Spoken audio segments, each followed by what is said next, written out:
Bom dia, primeiro ano. Tudo bem, pessoal? Vamos lá. Nossa aula de língua portuguesa agora, hein?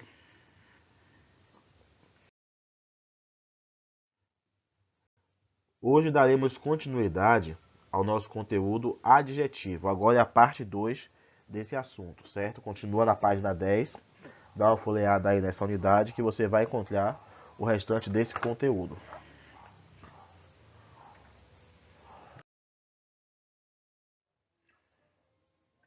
Então vamos lá, hein? Flexão dos substantivos. Chegamos a começar na semana anterior a flexão dos substantivos, mas vimos somente a questão do gênero, né? O substantivo uniforme e o substantivo biforme. Hoje veremos a questão do número. Quando eu falo número, estou falando de singular ou plural, certo? O que é que eu devo fazer no adjetivo quanto a essa flexão? O adjetivo concordará em número com o substantivo a que se associa, flexionando-se em singular e em plural. Então, essa é a regra geral. Na maioria das vezes, na maior parte das situações, é isso que você vai fazer. Vai olhar o substantivo, substantivo no singular, adjetivo também no singular. Substantivo no plural, adjetivo também no plural. Então, dessa forma que você faz a maioria das vezes. A regra para a forma simples, ou seja, aquela forma que não é composta, é justamente essa. É seguir a mesma flexão do substantivo. Exemplo, mulher nervosa, singular. Mulheres, plural, substantivo, nervosas. Então, é isso que deve fazer quando o substantivo for simples. Mas quando o substantivo é composto, aí precisa ter atenção. Porque a regra geral diz que apenas o segundo elemento sofrerá variação, tanto em gênero como em número. Então, na maioria das vezes, quando for um substantivo composto, o que é que eu devo fazer? Somente o segundo elemento vai sofrer variação. Mas tem algumas exceções e para resolver essas exceções, você precisa ter conhecimento linguístico quanto à classe das palavras. Você precisa olhar para aquela composição e reconhecer se aquela outra palavra é também adjetivo ou se é um substantivo, se é um advérbio. Então você precisa desse conhecimento, porque o item 1 diz adjetivo mais adjetivo. Então, a formação é composta por dois adjetivos. O que é que eu devo fazer? Apenas o último elemento sofre flexão de substantivo. Então, o último elemento vai concordar com o substantivo. Exemplo, olhos castanho escuros. Por que não olhos castanhos escuros, professor? Porque a regra diz, se é adjetivo mais adjetivo, nesse caso, castanho é um adjetivo, e escuro também é um adjetivo, então tem o adjetivo mais adjetivo. Apenas o último elemento sofrerá a flexão do substantivo. Substantivo, olhos, está no plural. Somente o último elemento, escuros, vai para o plural.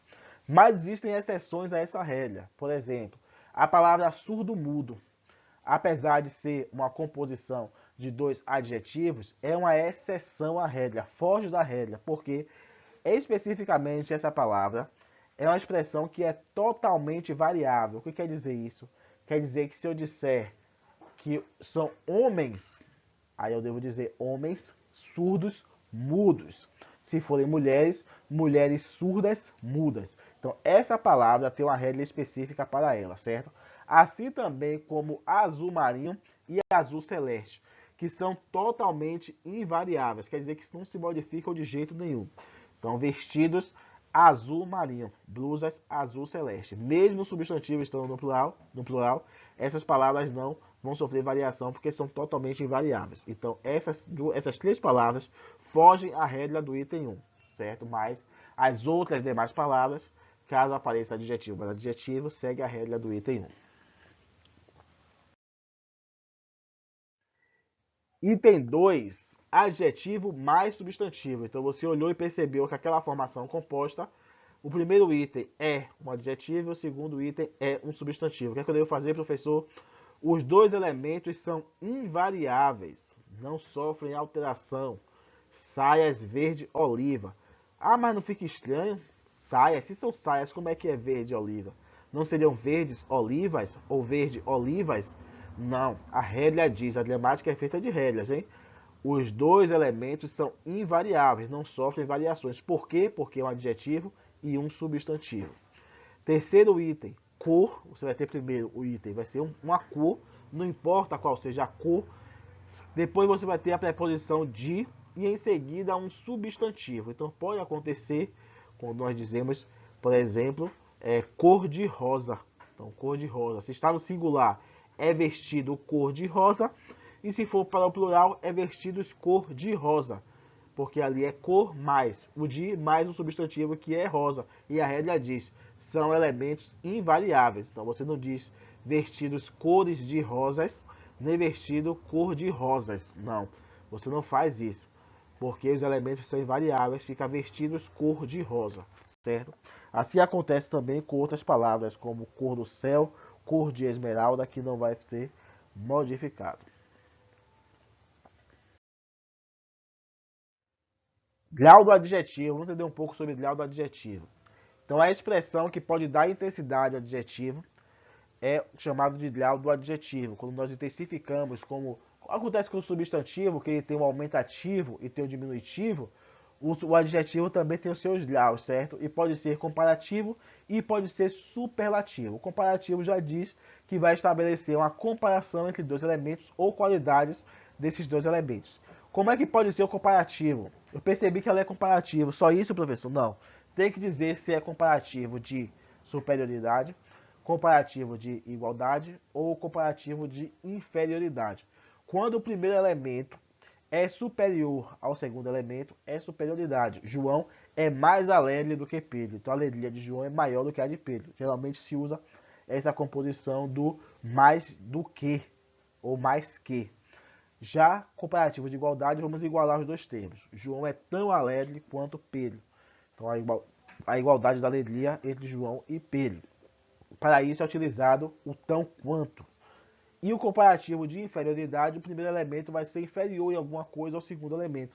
João é menos alegre do que Pedro. Então geralmente se usa menos do que ou menos que para estabelecer essa comparação do grau de inferioridade.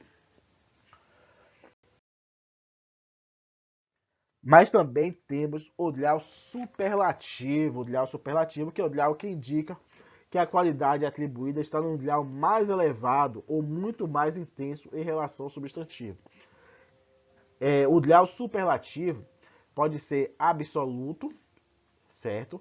E dentro do absoluto, nós temos a classificação analítico e sintético. Então, dentro do grau superlativo absoluto, temos as subclassificações, analítico e sintético. Quando é que vai ser grau absoluto analítico? Quando o adjetivo é modificado por um advérbio, que lhe dá a ideia de intensidade.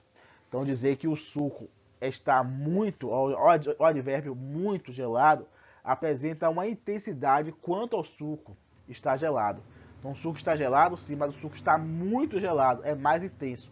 Quando eu utilizo o muito, quando eu utilizo o demasiado, quando eu utilizo palavras que são advérbios e que dão essa intensidade, o bastante também, o extremamente poderia ser, o suco está extremamente gelado, ali eu estou utilizando o grau superlativo analítico. Já o sintético não.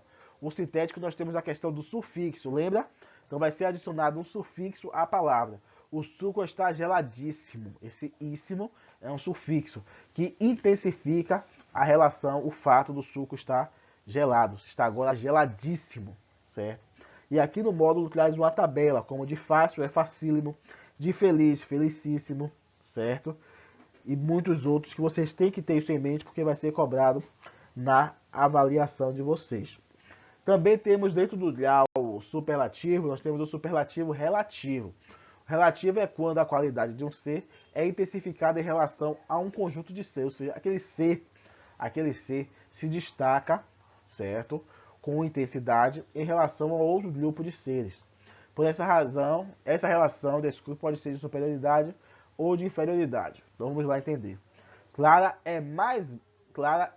era a mais bela da festa. Então, Clara, em critério de beleza, dentro daquele grupo de pessoas, daquele conjunto de seres que estavam na festa, ela era a mais bela. Então aí eu tenho um grau superlativo relativo de superioridade. Porque é quando uma qualidade de um ser, no caso Clara, é intensificada em relação ao conjunto de seres. As outras pessoas que estavam na festa. Ela é mais bela. Juca é menos competente da equipe. Então, o grupo de seres, o conjunto de seres agora é a equipe. E Juca é o menos competente. Então, aqui eu tenho um grau relativo de inferioridade.